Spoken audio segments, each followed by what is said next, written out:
Ladies and gentlemen, welcome to the ACW Newscast. This is Hakeem Johnson, your ACW commentator, and yada yada yada. You get the whole picture at this point. Um, I'm sure some of you are asking, well, Hakeem, you just did a 2 hour newscast on Sunday, and you're here to do another newscast? Oh, glorious Hakeem, thank you, based Hakeem, and all that good stuff. Well, first of all, thank you.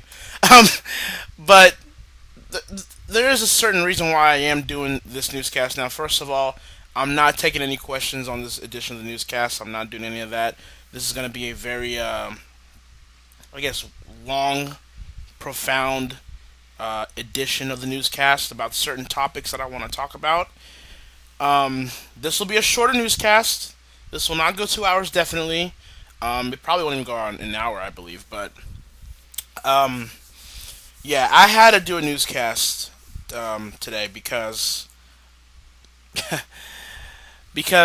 I needed to talk about what has transpired these past 24 to 48 hours in the world of professional wrestling, or whatever the hell you want to call it at this point. Um, so before I even, dive in to any of the things I want to address, I'm just gonna flat out say it because I think people have been kind of beating around the bush and avoiding the 800-pound gorilla in the room. But I'm just gonna go ahead and say it. This business is dying. Period.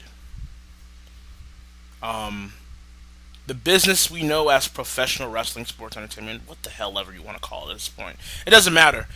It's dying a very slow, painful death, and it's been doing so for the past couple of years. Now, I'm sure all the wrestling hipsters and independent marks will come here and give me PWG here and maybe CZW there. Some of the foreign will give me AAA here or New Japan there. Some will give me the niche ones, or some will give me Shimmer and Shine and whatever. But I'll just be the one to say it. The wrestling business is depleting at a very steady but sure path that I don't even see it'll ever recover again. Probably not even in my lifetime, not in our lifetimes. Um, it will never get back to the days of the 70s or 80s. Definitely not in the 90s. And I don't even think in the early 2000s with the ruthless aggression era, at least for the WWE side. You know, that's why I laugh when certain people wish um, demise of certain wrestling companies because, for example, you'll always hear certain people, certain section of the IWC, YWC, whatever, wanting TNA to go out of business, and I've never understood that because not that I'm comparing TNA to them, but um, the business drastically changed for the worse when WCW and ECW closed their doors in 2001 and just fumbled that invasion angle of that year, which brought in and imported WCW and ECW talent that were looking for a job after those businesses went down. And, it's just, no matter how bad TNA has gotten, TNA, don't get me wrong, TNA has made their bed and will most likely lie in it. They've made their poor business decisions.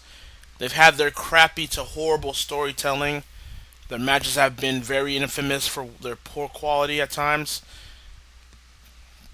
But for you to be a wrestling fan and have enough hatred to wish a wrestling company to go out of business, I don't consider you a true die in the wool wrestling fan because you're telling me that you're going to be taking a paycheck out of the boys and girls working in that company, despite all the rumors of the pay structure there. It doesn't matter.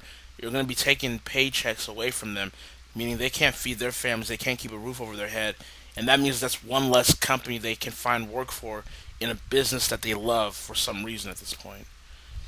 And you have, as a fair weather fan in today's wrestling environment, you have the nerve to try to wish death upon a company, putting many people that worked out of work. That's no matter how you feel of a certain company, to actually go that green and wish it to go away for good. It says a lot about you as a wrestling fan. Um, but the reason why I just kind of brought that up is because yeah, with ECW and WCW going away in 2001, the business has been on the declining path on all fronts. Doesn't matter if you're an independent fan or a mainstream fan. Doesn't matter if you are swearing your allegiance towards one company. They all suck. Let's just keep it honest here. They all suck. WWE sucks, and I'll get to them in a minute. TNA sucks. Um, ROH, compared to their golden era, sucks. Most of these independent promotions all around the world are just niche products, and their quality compared to what they can do as a standard for professional wrestling sucks. I mean, the only one you can really argue that is really trying to move the needle forward for professional wrestling is Lucha Underground, and they may not be getting a second season because the money is too expensive to create a second season, and they may have to start charging the venue there in LA to even produce one. And the ratings are looking good in LA, so maybe Paul Rodriguez, who runs that network and who is the executive producer of that show, may want to cut ties already. It will be another Wrestling Society X situation. So that sucks. Not Lucha Underground itself, just that whole process. That sucks for the business. You know,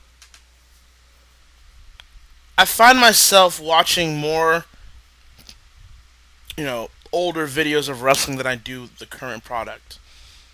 Because the old school had intangibles. It had something for everybody.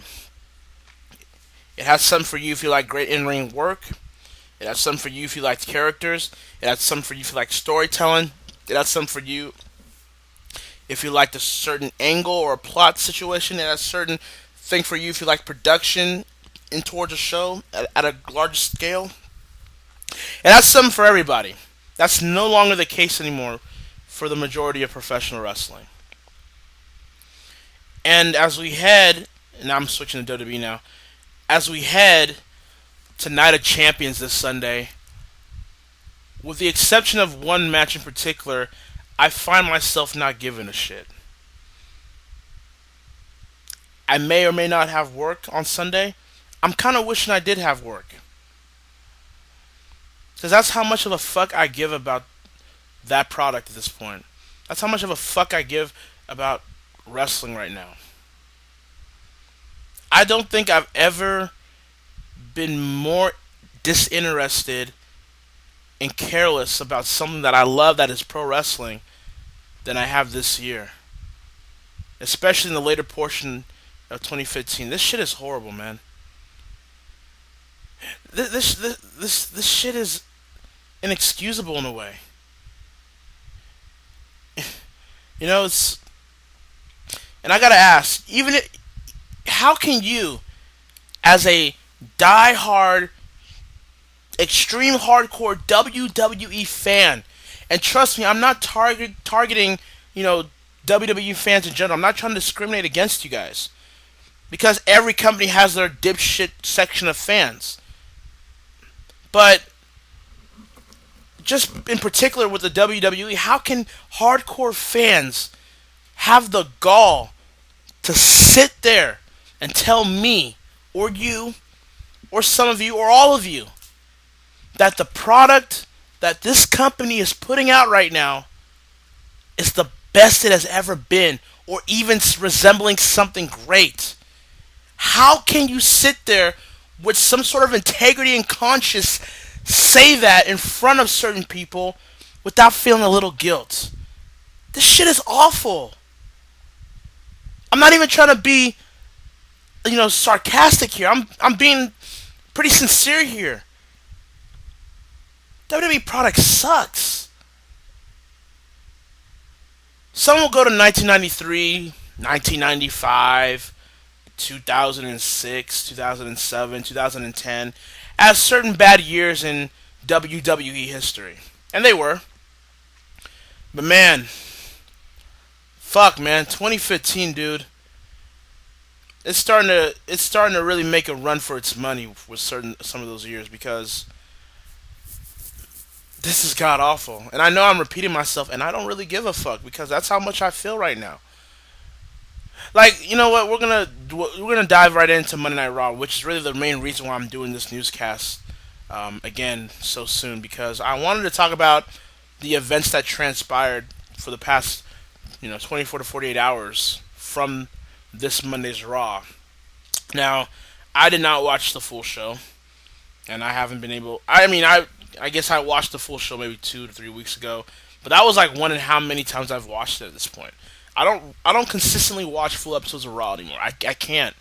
I can't. There's no way I can anymore. I stopped doing that last year, and even then I wasn't really paying attention like that. But now I can't find myself watching full episodes of Raw anymore because it's all filler. There's only two main angles, one for the WWE champion, one for Cena, and then everybody else is filler. That is it.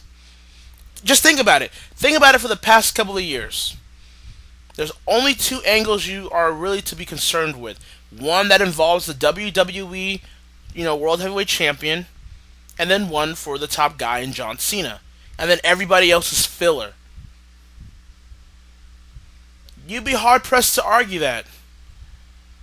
Even when they do give you a sliver of a storyline or an angle that could be really good, they throw it away. And that is more apparent now than it has ever been. Which leads me to the Divas Revolution angle. Holy shit, man. You know your product has to suck so bad when certain CAW leagues do a better job with a certain rivalry, with a certain storyline, with a certain angle than you do. You know you're bad. You know your product is god awful when we as CAW leagues can do a better job at your angles than you can. And you've got 100 riders. Some of us just only have one. And this Divas Revolution angle is a clear example of that. I don't know about you guys, but I've noticed, I'd say this past year, that women's wrestling in CAW has evolved tremendously. Now, that could be because the WWE obviously don't give a shit about their division enough to make it more prominent in their main show and not just on their brand in NXT, or just the fact that they realize that they don't treat their women with much more, respect than men. Now, granted, I am not a feminist, and I think anyone that follows me on Facebook knows that I'm not a feminist, and I can't stand feminism. I can't stand that bullshit movement. But what I am is a realist at the same time. And I'm all about being equal. I'm all about giving equal respect and treatment when it's deserved and earned. And most of those women in that locker room on in a consistent basis from the WWE, they deserve a chance. Hell, you did it for Lita and Trish over 10 years ago. You let them main event a Raw. Why can't a Sasha Banks and Paige get that treatment? Hell, you didn't really have shit going on that we didn't know was going to happen, so why couldn't you just give Nikki and Charlotte that main event spot? Granted, I'm glad you didn't because, well, I'll get to that in a minute. But this whole Divas Revolution angle has been stupid. There is no redeemable qualities with this angle. And I know there's going to be people listening that are going to defend this angle because it's like, oh, well, we get more than one diva matches now. Oh my god, now the divas are starting to wrestle longer. Oh my goodness, they're actually giving the divas more room to talk. Shut the fuck up. Giving divas more than one match and making them longer doesn't make the angle any good. because it hasn't. If there is no purpose for those matches to go longer, for there to be a way to get those divas over, then there's no goddamn point to do that. Now, is there? And you knew this angle was going to be bad from Jump Street. You knew this angle was going to be bad from the get-go when Stephanie McMahon introduced them. Everybody knows that the NXT Divas division has raised the game of women's wrestling in that company for a large part thanks to Triple H as the public face endorsing these divas and Sarah Del Rey for actually training them to understand psychology and storytelling in the ring and in their characters. And now they've signed now Sarita, or Sarah Stock for most of you, now to be also a trainer within that division as well. But yet you'll bring Stephanie to introduce them. Yeah, the same Stephanie McMahon that was the head of creative during the mid 2000s that made some of the most god-awful decisions in storyline creative. Yeah, that's Stephanie, right? It's always got to be about Stephanie. It's always got to be about the authority every week on Raw, even when it doesn't need to be, which I will also get to in a minute. But, so you make Stephanie introduce them. There's your first red flag. Okay, so then you bring in Charlotte, Becky Lynch, and Sasha Banks. I would have preferred Bayley be in there so you can make your 4 horsewoman group. It would be 4 of them against the entire Divas division. That would have been an intriguing story. And I kind of actually made this idea. Could you imagine doing that angle, bringing in Bayley, Charlotte, Sasha, and Becky as the 4 horsewomen, make them just as vicious as they were when Ric Flair ran the 4 horsemen, and have them run roughshod through the entire Divas division until somebody stopped them? You could have even had the likes of Naomi and Paige having to decide what allegiance they could be in. Do they want to be with this new wave of women's wrestling and the 4 horsewomen, or do they want to defend the ladies that are getting a tough break because they're being judged somewhat? That could have made an interesting angle for all parties involved. So of course you don't do it. Of course you don't do it. Why? I mean, why give the people anything interesting or intriguing to do, right? I mean, but anyways, so you bring them in. Fine. It is what it is. But now the next week, you have the Divas division pretty much ran by 3 factions. So you have Charlotte and Becky aligned with Paige, although there's no backstory or connection as to why you did that. Other than that, they do submissions. And then you team Sasha with Naomi and Tamina because swag. Even though there's no connection there either. And Sasha says she chose them because she wants to be aligned with the best, even though Naomi and Tamina have never won the Divas title. And if you wanted to be with the best, you would want to go with the longest reigning diva of all time, Nikki Bella, and her faction. And then you have Team Bella. So that's strike number 2. You put the new influx of NXT divas in a handicap already. You put them and pigeonhole them into factions where they're going to have to share their abilities to get over, to put over the established talent. So that was red flag number 2.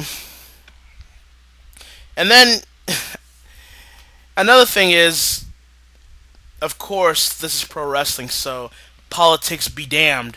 But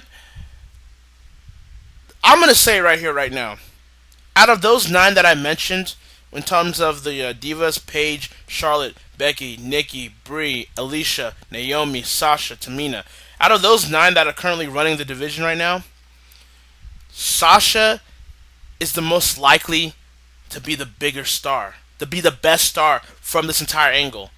Now, thank goodness Sasha is charismatic. She's invested in her gimmick. She's a great worker. She's a great wrestler. Thank goodness. Because she'll be able to salvage and persevere through all this bullshit she's been given lately. Sasha Banks could be your next Trish Stratus. Sasha Banks could be your next leader. What I'm trying to say is Sasha Banks could be that next megastar for your women's or divas division that can actually get mainstream press, that can actually get people outside of the WWE press to care about what she does. But of course you don't do that because Charlotte happens to be Ric Flair's daughter. The Bellas have their connections with the top talents in this company. You know, Naomi and Tamina have their Samoan connection. You know, Paige is on Total Divas and Tough Enough before. And because Sasha's black. Let's be completely honest with that as well. The only reason why Sasha won't get that love is because she's black. Period. And anyone trying to deny that at this point, anyone trying to deny that the WWE doesn't hold any connotations of racial overtones, if you will, are just naive and maybe just dumb. Sorry. Like I stated on my previous newscast on Sunday, I may be a fan of Big E and Kofi and Xavier. They are probably the most entertaining act right now in the WWE right now. I'm just gonna be honest. They're entertaining as shit. They're funny as hell. But that does not erase the reason why their gimmick bothers me, because you could be if Triple H and Stephanie can fucking stand in the ring and dance with them in the beginning of the show like they give a fuck when they really don't, then you can at least have enough courtesy to at least look at a Big E and push him, you know, to a certain level where he can get over, as you can see with the New Day, even before he was in the New Day. Same thing with Kofi. Was one of the most consistently over baby faces at a time. Xavier Woods, clearly charismatic, clearly entertaining, he can get over as well. But no, you wanted to do it your way. Because that's how the black guys like to do it. They like to shuck and jive. They like to do the gang banging and the dope dealing and the rapping and the athletic running and all that bullshit. So, that's why Sasha won't be that person. It'll either be Charlotte, Paige, or one of the Bellas. So, it is what it is. But then we talk about the fact that the divas are given more mic time, which is true. They have been given more mic time. Absolutely, absolutely.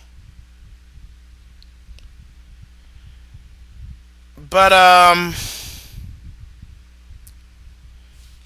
that doesn't cover the fact that they suck on the mic. I go back to that segment with Charlotte, Paige, and Becky on Miss TV. That was horrible. You know, Charlotte may be Ric Flair's daughter, but obviously Charlotte did not inherit Ric Flair's tremendous promo skills because she couldn't cut for shit. Becky Lynch, who I like as a wrestler in a way, she sounded so lost and perplexed. Paige was the only one decent, but even then, that's putting it on a standard that doesn't need to be on. Miz out mic'd all of them. Period. And then the Bellas come out and do their own bullshit. It was just... So just because they begin more mic time doesn't mean that makes it better. Which it clearly doesn't. So we get to this Monday's Raw. Charlotte challenging Nikki Bella for the Divas title. You know, there's been a lot of reaction towards this match, and I understand it. You may be surprised why I have the same reaction with you guys, but for different reasons. Now, first of all, the match itself, I gotta be honest, that match was disappointing. You know, for all the hype this match got for will Charlotte be the one to break the reign, will Nikki actually retain against Charlotte, for all the hype that it got for a Divas title match that it hasn't seen in a little while for now, the match didn't deliver the hype. The match was pretty substandard. I'll be honest. And I'll also be honest here too. It wasn't just Nikki Bella either. Yeah, Nikki Bella had her slips, her slip-ups. You know, she clearly, was confused in the ring at times. But she wasn't the only one. Charlotte was pretty bad too. Charlotte looked uncoordinated at times, looked like she was confused of what to sell and what to bump. Charlotte didn't look good either. The whole match was kind of just it was just a whole clusterfuck in a way. But Charlotte wins the title, quote unquote. Fuck this company. But she pins Brie Bella. So you're fucking telling me that we're doing this twin magic bullshit again. Even though it's quite obvious at this point now, we can tell who the fuck is Nikki and who the fuck is Brie. One's got bigger boobs than the other, one's more thicker than the other, and one's got a different style of hair than the other. And their face structures are obvious. But we're doing this twin magic bullshit again. Yeah. And it wasn't so much as Nikki retaining the title and keeping the title to become the longest reigning Divas champion of all time. It wasn't really so much that being the reason why I was irritated by that whole thing. It was more so because of how it got there, why it happened, and who did it. You know, let's nip this in the bud right now. Let's keep this clear as all hell. The reason why Nikki Bella is being rewarded being the longest reigning diva champion in WWE history was to erase AJ Lee's previous record of doing the same thing. And that's the only reason why they did it, because AJ is married to CM Punk, who left the company, I believe, about a year and a half ago. That's why. Anyone that tells you otherwise are either lying, are in denial, or are that much of a sheep to buy anything else. Don't fall for that bullshit. Call them out. That's why Nikki kept that title on Monday. Politics. And John Cena can bullshit on Twitter all he wants about saying he had no influence of, Nikki Bella's title reign and how this whole angle has turned out. He's full of shit too. He's a master politician. The same guy that let Kevin Owens go over at Elimination Chamber just to defeat him anyways in the next two special events, to where now Kevin Owens is just another heel. Yeah, I'm gonna buy that from Cena's mouth. Shut the fuck up, John. Honestly. And no, this is not me being mad in terms of being a mark, because I know that bullshit excuse is coming too. No, this is just me being reasonable and having common sense to know that you strike where the iron is hot, or whatever fire that this bullshit angle had anyways. People wanted Charlotte to win, just fucking do it.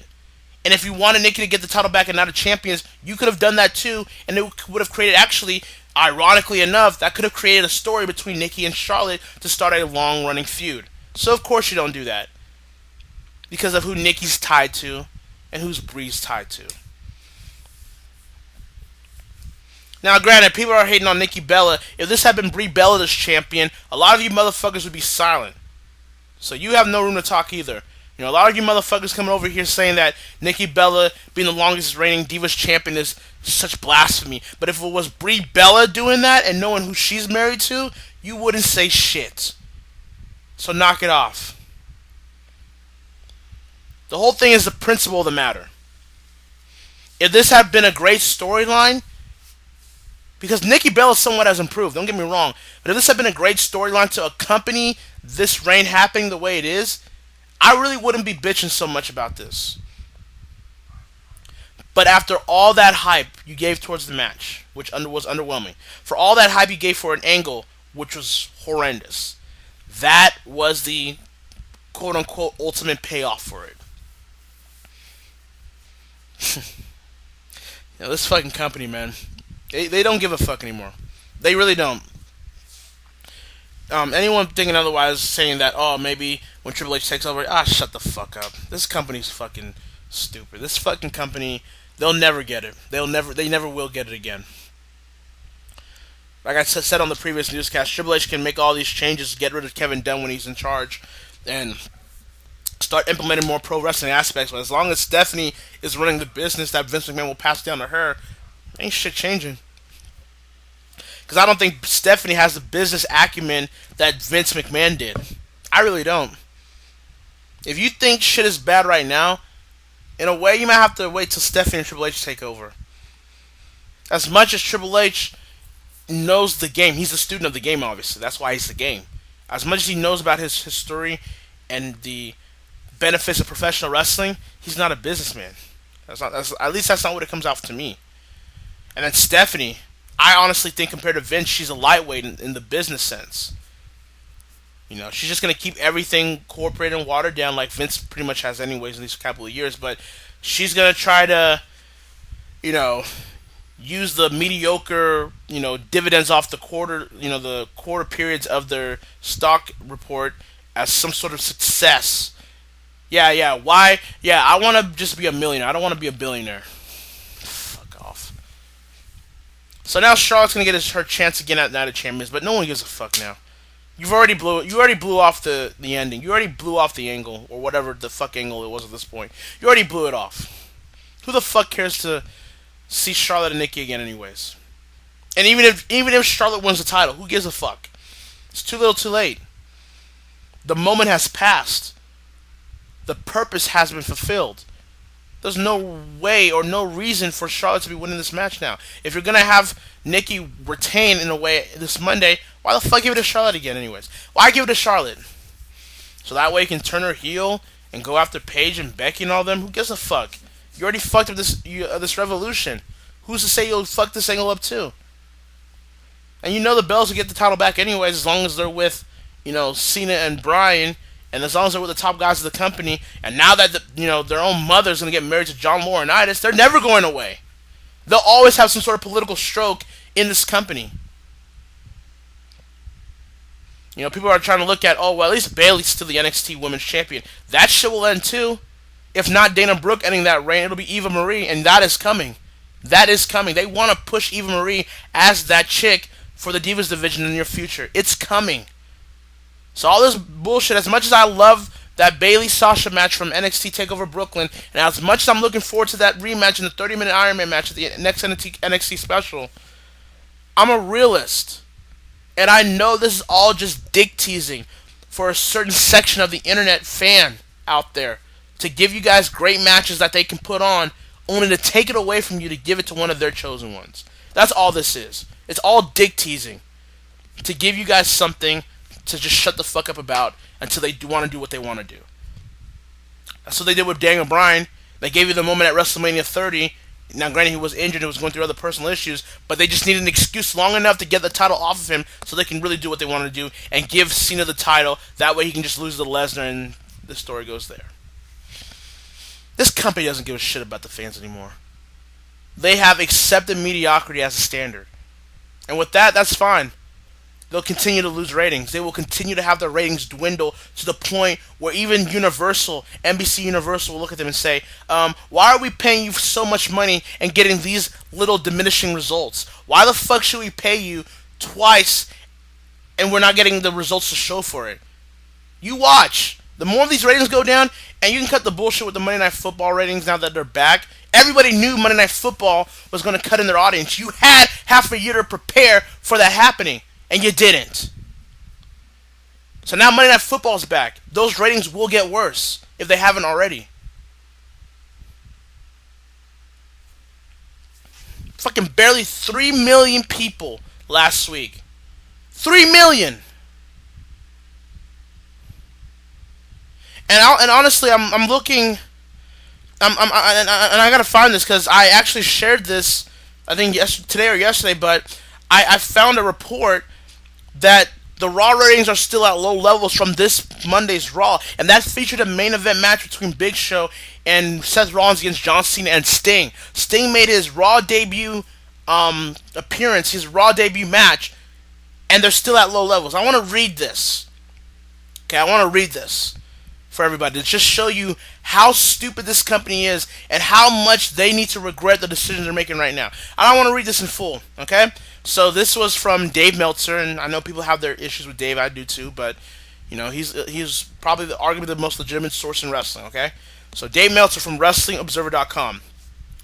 2015's Quarter 4 may be a long one for WWE, as this Monday's September 14th edition of Monday Night Raw did a 3.39 million viewers, almost identical to the record non-major holiday low of the past 18 years of 3.37 million the prior week. The rating should have been up because last week's rating was caused by a show that caused massive audience turning out late and was also hurt by Labor Day. This week's show went against the regular season doubleheader debut of ESPN's Monday Night Football, which did big numbers. The Falcon-Eagles game did 10 points. The early game, which was the Falcon and Eagles game that ended at 10:17 p.m., did 13.56 million viewers, while the late game, the Niners and the Vikings, that started at 10:17 p.m., did 14.33 million viewers. For Raw, the 3 hours were the first hour, 8 p.m., 3.29 million viewers. 9 p.m., second hour, 3.54 million viewers. The final hour, 10 p.m. Hour, 3.36 million freaking viewers. And you're listening to that and you're thinking to yourself, how could that possibly be? How could that be? Sting was going to make his debut match on a Monday Night Raw. You had Charlotte and Nikki Bella going for the Divas title. New Day was going to defend the title against the Primetime Players. What's going on? What's going on? I'll tell you what's going on. I may not have the facts with me here. Maybe I don't have the statistical evidence. But I'll tell you what's going on, in my opinion. Nobody gives a shit. Plain and simple. Nobody gives a shit about the WWE anymore. The only people that give a shit about the WWE are wrestling hipsters, soccer moms, and kids. And I guess a very, very small portion of wrestling fans, if there is any left. But I'm talking about the majority. I'm talking about the casual audience. That's the only people that give a fuck about WWE anymore. Wrestling hipsters, soccer moms, and kids. And you see it. And as I said, again, I'm going to reference back to my newscast from Sunday. The WWE has become a long advertisement for their brand. That's all it is. It's just one big merchandise advertisement brand with some wrestling sprinkled into it to keep some people happy. That's all that is. You know. Monday Night Raws are there just to advertise certain corporate sponsors and, action figures, merchandise. Obviously, the WWE Network, which is once again free.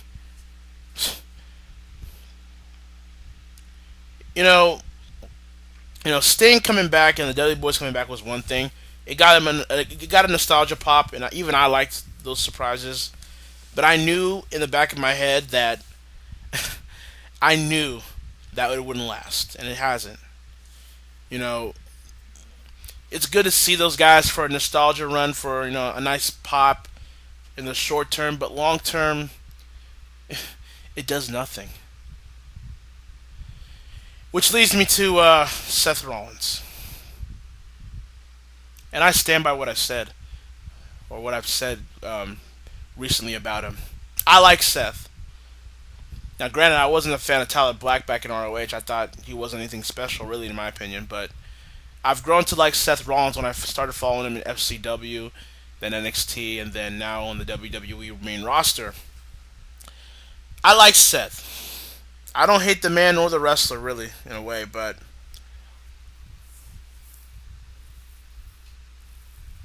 Seth Rollins, the champion, fucking sucks. And it has to end this Sunday. I'm sorry, I've tried to be open-minded, to think that the WWE would give Seth a different type of character that would justify him winning the WWE World Heavyweight title at WrestleMania this year. And once again, they've proven me right by doing the same shit they do with any top heel champion in their company, and that's make them a chicken shit, cowardly heel. Now, certain people in the business and certain fans will say, well, isn't that the job of a heel? Not necessarily. At times, it's okay to be cowardly, but when smart. But with Seth Rollins, this motherfucker is being cowardly every goddamn time. He's doing the stupid shit that makes him look like a bitch. It makes him look weak. It makes him look like a weak-ass WWE World Heavyweight Champion. I love Stone Cold Steve Austin. One of the greatest stars in wrestling history. And in that company, definitely. But I saw that tweet when he said that he responded to a fan that said, Seth Rollins is doing his job as a heel. Well, why aren't the ratings up then, Austin? Why aren't the ratings up then? The people have wanted a new face to be on top. They've got it in Seth Rollins. So why aren't the ratings up? Why is there really no buzz heading into Night of Champions if you're not a Sting fan? Why don't people give him a reaction? Boo or cheer otherwise, for the most part. Why do people become so milk and toast whenever he speaks? It's the simple reason that Seth Rollins wasn't ready to be champion. He just wasn't.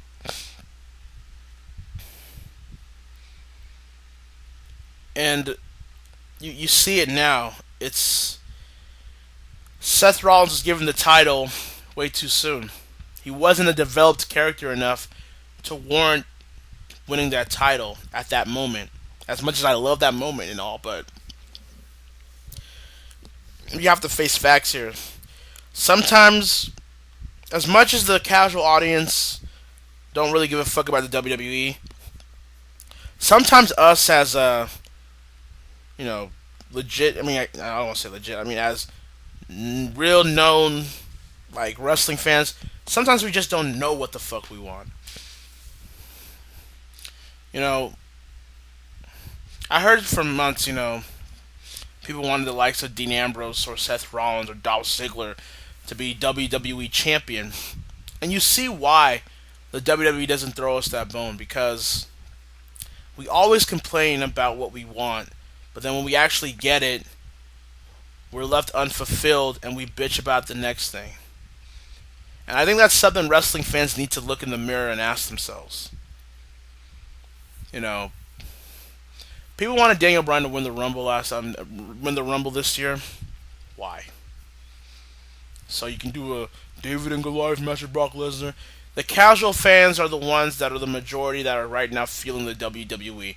The casual fans are not going to buy Daniel Bryan facing a Brock Lesnar for the title, no matter how legit Daniel Bryan is.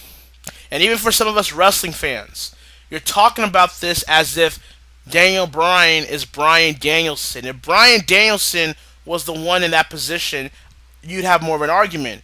But this is not Daniel Bryan in ROH. This is not Bryan Danielson in ROH. This is Daniel Bryan in the WWE, who's been made to look like somewhat of a happy-go-lucky, at times corny, little man in the WWE's perspective. They don't look at him as a badass motherfucker like the American Dragon was, that could take guys like Brock Lesnar to their knees if they wanted to. And people forget that and they confuse the two. And I love Bryan. I really do. But you're a fool if you think people are going to buy Daniel Bryan to take on Brock Lesnar.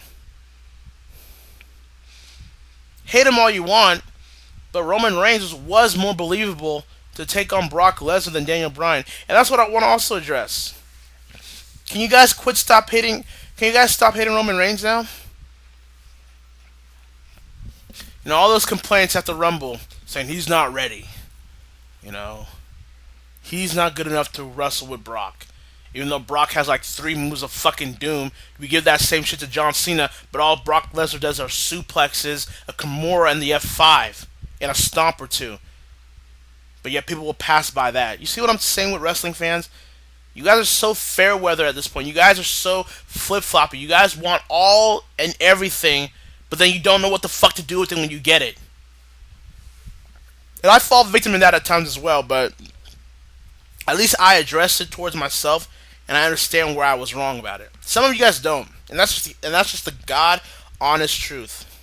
But anyways, Roman Reigns, he's been having some stellar matches this year. Some stellar matches, and now Reigns is not even near the main event scene. He's not even near the WWE title picture, which he will anyways next year. But you guys are still mad at him. Why? Because he was more believable than Daniel Bryan? Tough shit. Sometimes not everybody that you like has to be a world champion. Like Neville, he's very athletic, but there's no way in fuck a casual audience member is going to buy Neville as a WWE World Heavyweight Champion. There's no fucking way. Same shit applies in a way to Dolph Ziggler. No one's buying that shit either. And quite honestly, and as much as I disagree with this notion, there are people out there that won't buy it with Cesaro. So, you guys have to think that while you guys are still more aware of the product than the casual audience, you're a loud minority. The majority, which are casual fans, are the ones really buying the product and merchandise that keep certain people on top. The Cenas, the Ortons, the Sheamuses, whatever. So, Seth Rollins as champion has been a failure. I'm sorry. I really hate saying that, but I have to face facts here. Seth Rollins as champion has been pretty god awful because he's still being looked upon as the authority's bitch.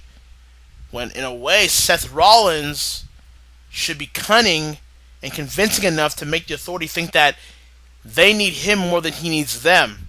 That's the type of character Seth Rollins should have been. But no, it's clear that he's the authority's lapdog. Good boy, Seth.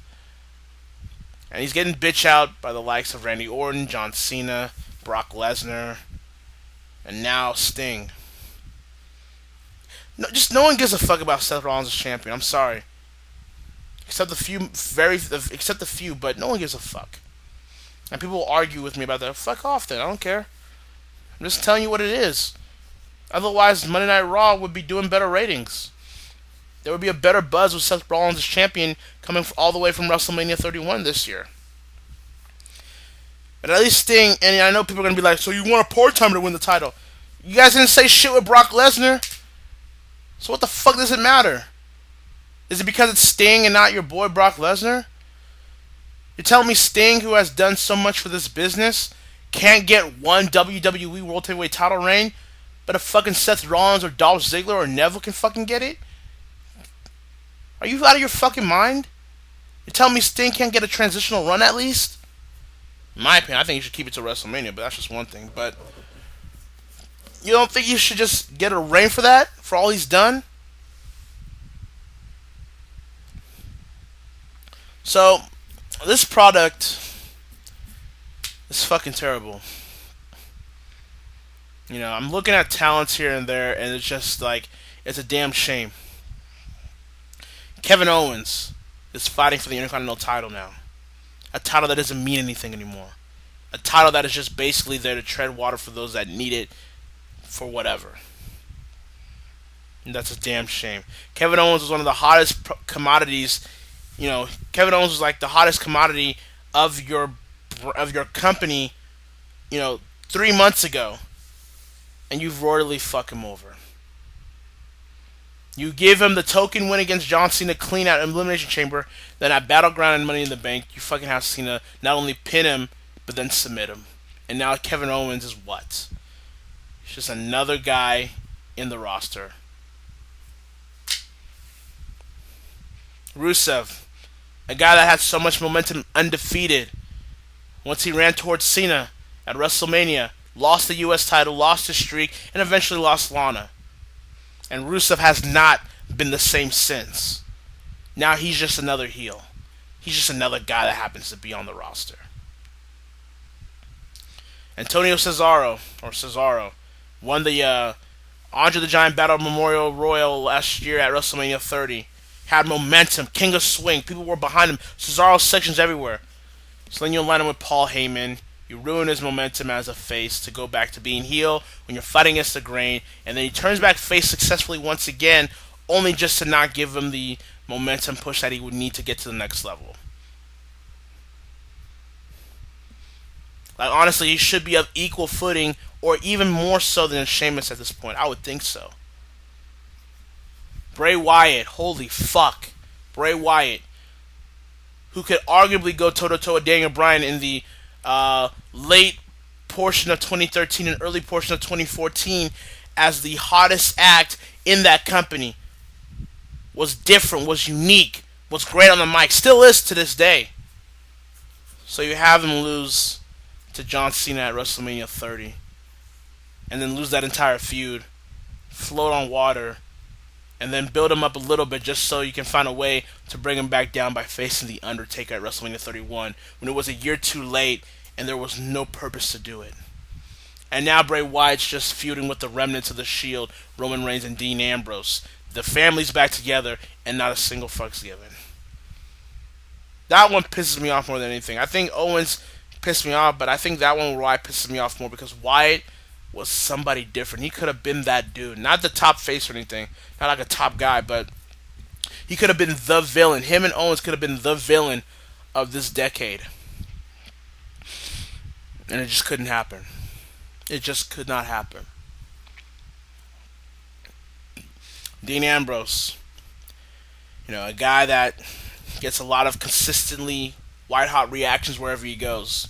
It's just a comedy act. It's just fodder for those that want to be put over by the machine.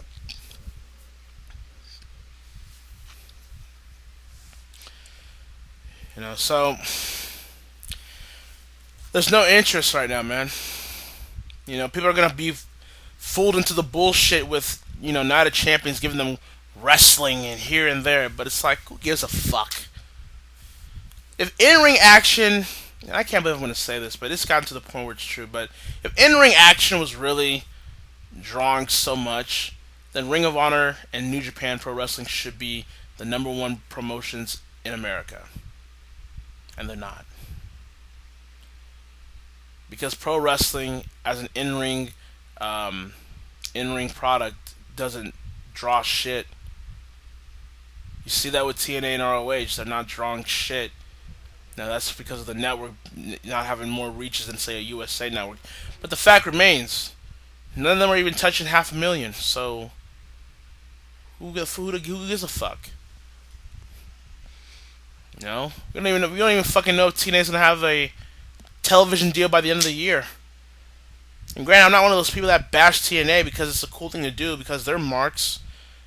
I'm not one of those people that just bash TNA just to be cool, just because I know what the fuck I'm talking about when I don't. But they're no better. Years of poor decisions, years of poor businesses within TNA. They rip what they sow. And hopefully they can, and I guess for them, they better hope they can get out of this mess, because this looks like this could be it.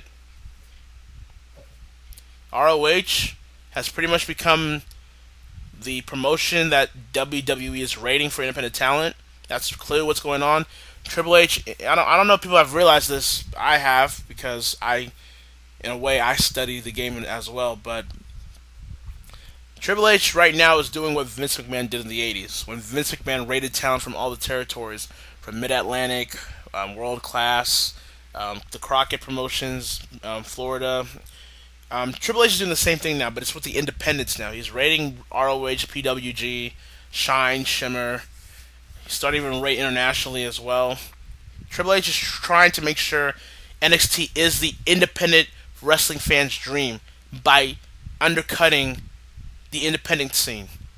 And apparently people are okay with that. I never thought I'd see the day where wrestling fans are okay with the independents being, getting ramsacked by the WWE, but I guess we're to that point. I guess that's to the point where wrestling fans just don't give a fuck.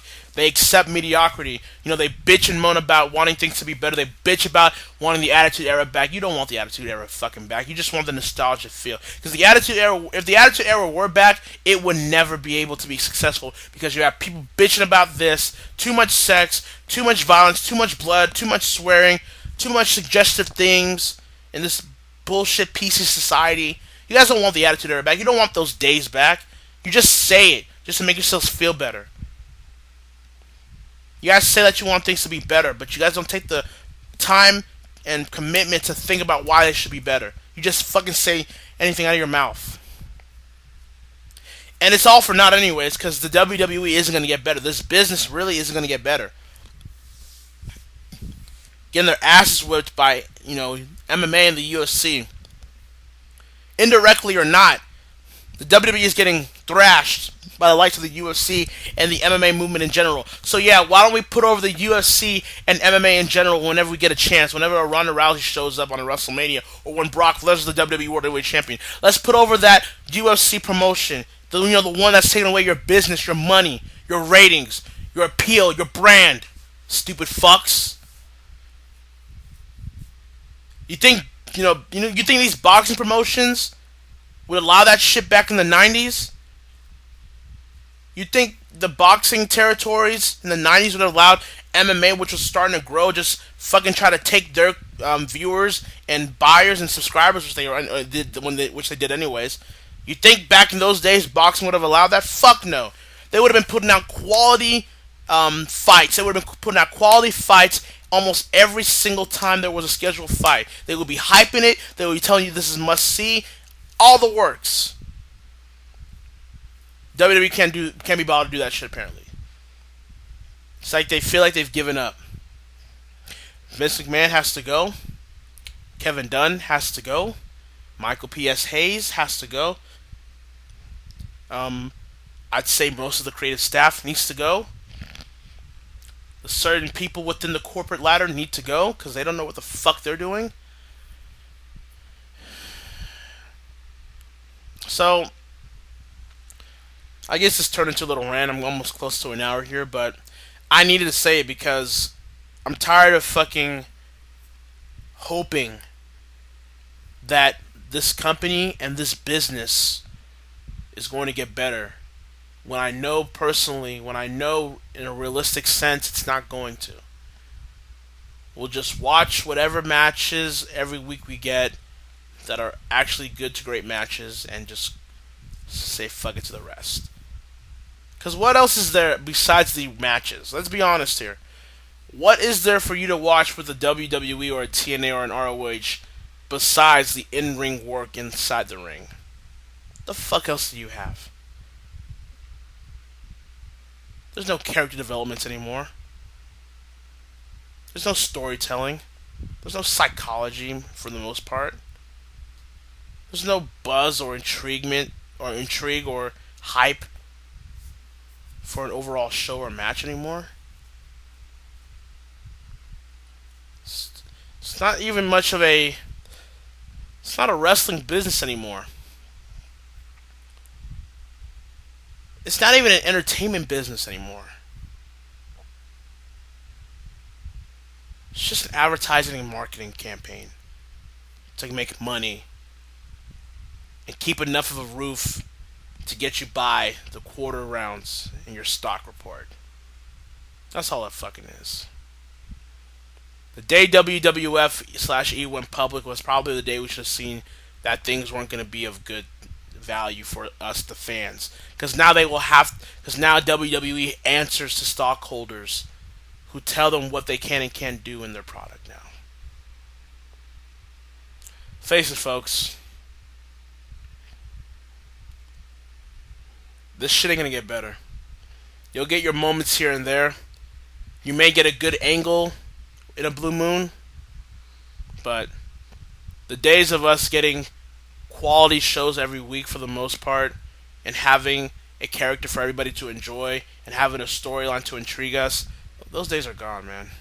They're I won't say they'll never come back, but it won't be anytime soon. It's gone. So stop being stupid. And I don't mean to really be insulting. Like, I don't really mean to be insulting to certain people, but I've just had it. Like, stop being naive about this shit. Just accept the fact that you get great wrestling matches every week, and that's all that matters, and that's really all you look forward to with Raw. Because there's no excuse for anything else, unless proven otherwise. You know, all great empires do eventually come to an end. And maybe for the WWE, they may not see it now, but their empire probably is going down, and they won't see it coming until it happens.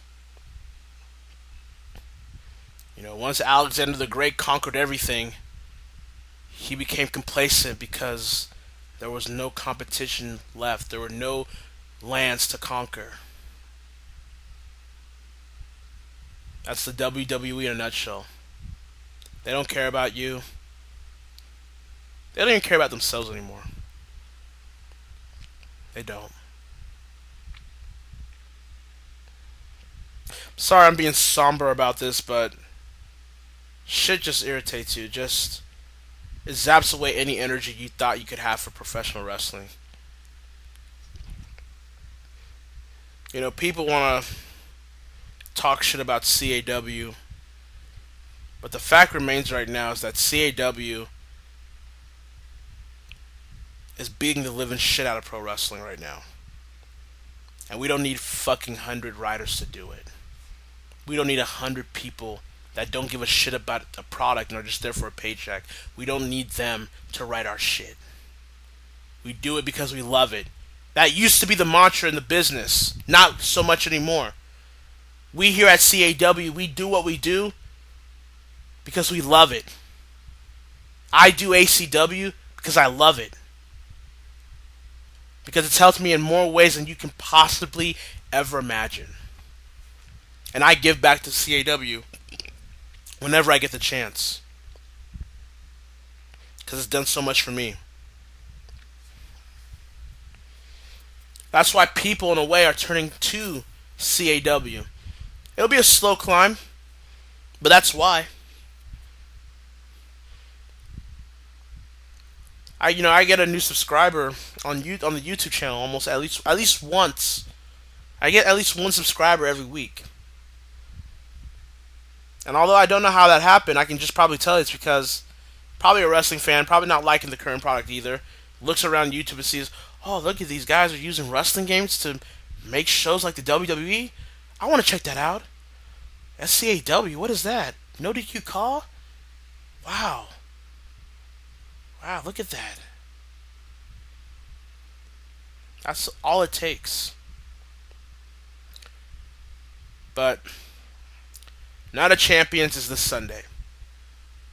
I want you to really think and sit and just think about what I'm about to ask you.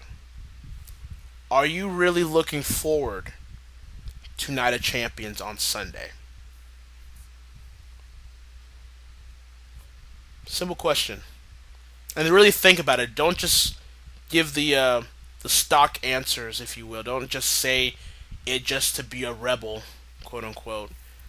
Really think about it. Are you really looking forward to Night of Champions? I can tell you my answer right now. I'm not. I hope I'm working. Because I don't care. The only thing I remotely care for is the possibility of seeing Sting win his first ever WWE World Heavyweight title. Because I grew up with Sting in a way. And I would like to see that because that would be one of those moments that come too rare in today's wrestling business. But I would like to see it just to feel like a kid again for a good 10 minutes. But other than that, I don't give a fuck. People may be telling me to take a break from WWE or whatever. It shouldn't really be me taking a break. It should be the whole goddamn business. They need to take a break and realize and reevaluate what the fuck are they doing.